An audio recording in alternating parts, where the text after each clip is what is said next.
Okay, this is video number 2 of the Wen 6.5-ton electric log splitter. This video is going to be mostly just about kind of like operational tips and lessons learned and things that have broken. We'll go over that, but first I'm going to show you everything, almost everything I've split with this. Okay, so I've split all of this. This is all oak here.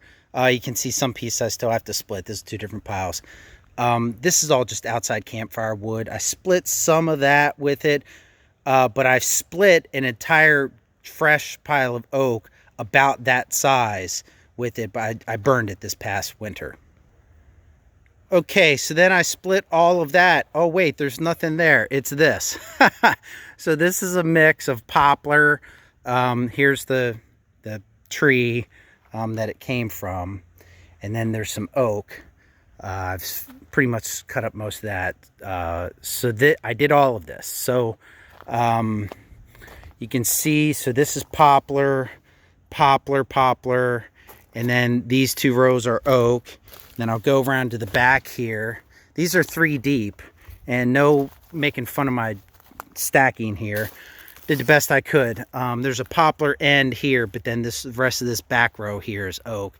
Then you can see some poplar kind of 2 deep there. So all of this was split with the Wen log splitter.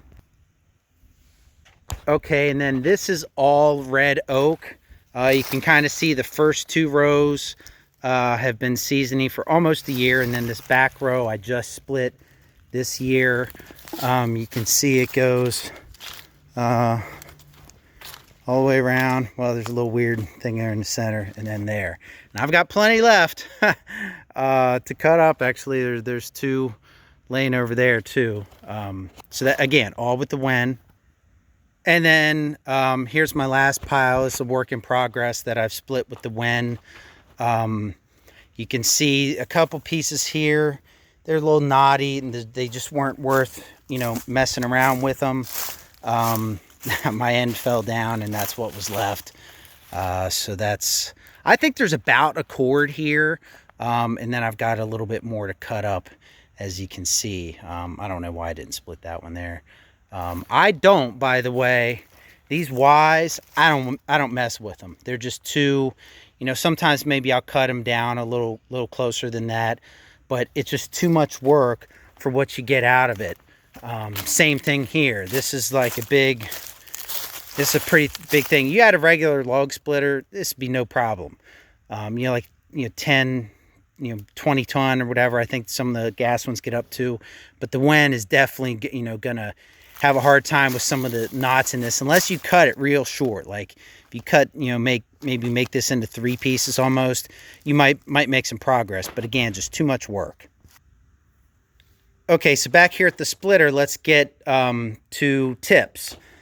So tip number 1 is the packaging came with these thin little sheets of plywood, and I use those to keep it from sinking into the ground when I set it up. So, and I've done all that, and those 2 pieces are still in good shape. Now, the front here is a little, I guess I'd call it unstable. It needs to be wider.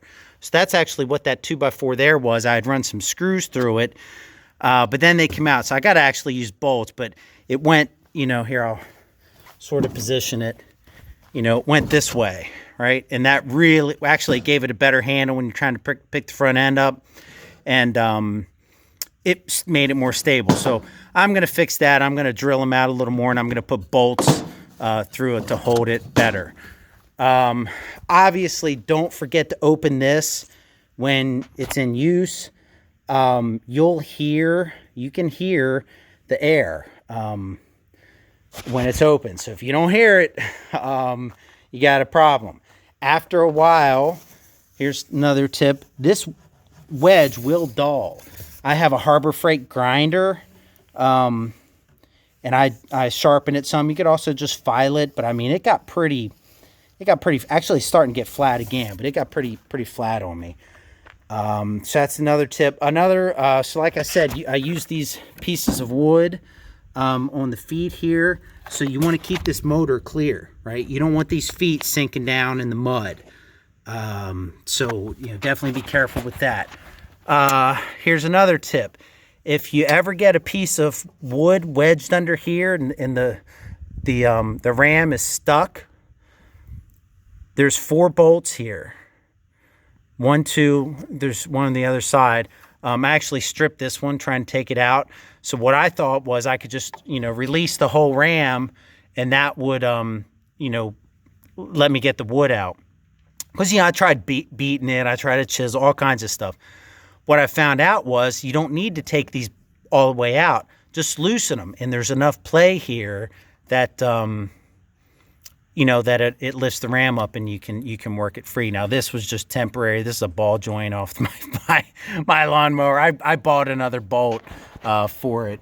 I'll show you the inside there. A grade 8 bolt. Actually, I don't think the stocks are grade 8. But anyway, so another tip is you have to press the button and press the lever down to make it run. Press the button for like a half a second before you hit the lever, and make sure that you're not engaging the ram the moment this thing starts up. Give a little space here so that it's fully up to operating speed before you start compressing the wood. So then I guess, obviously use this. This is the stopper. And with this stopper, you can, for shorter sections of wood, you can save yourself a lot of travel time just by setting that stopper. As you can see, one of my guards fell off. And I'll tell you, I'll pause it here. I'll show you the screw. So when I say it fell off, it fell off. This is not focusing well, but there it is. It's stripped, and I'll show you here. It stripped the aluminum out of that. And I really wasn't doing anything. When you compress a log against the wedge, it will push these down, and I guess it just pushed enough to strip it out. So I don't know how I'm going to fix that, or if I'm going to fix it. I just did a little bit of splitting without that, and it's sort of okay. You got to be careful because, right, the wood will fall down on the motor control here. But I don't know. It's just something I'll figure out. Another tip: 2-person operation. If you have someone running this and someone loading up the logs, goes so much faster for a couple reasons. Obviously, just the efficiency of having 2 people. But the other reason is the loader can load logs up so that they fall on the natural crack of the wood where it hits the wedge. You do that, you can split logs, very, very large logs with this thing. If you try to just throw them on there and split, and you're even just a little bit off on the natural crack in the wood, it's going to take quite a bit more force to do it, or to split it. The other thing is I don't like the stand because you have to lift the logs, and I'm gonna hurt my back doing it. So I just lay down a piece of cardboard, sort of kneel on when I'm on the ground running it. And as you can see, as far as hauling it around, the wheels that come on it are just way too small. So I put it on this cart. This is the Harbor Freight garden cart. I obviously used the Harbor Freight coupon. I don't know, might have paid like $65 for it maybe total, but totally worth it. And lifting it up just one end at a time onto the cart is really not that hard. Of course, when you're wheeling it around, this is where I get my son to pull, and then I just hold it so it doesn't flop over. But of course, once I screw this back on, that's going to give me a lot more stability wheeling it around. But totally, so much easier to wheel it around the yard. Only other tips, I guess, are wear gloves. It's kind of simple stuff. Again, don't forget to open the vent when you use it. Keep the ram sharp. Yeah, I think that's about it. So. Like all my videos here, any questions about the operation on this, just post it, question in the comment, and I will answer. I am no mechanical genius. I make do. But anyway, that's the long version Wen 6.5 ton long splitter review. And as always, I hope this helped you.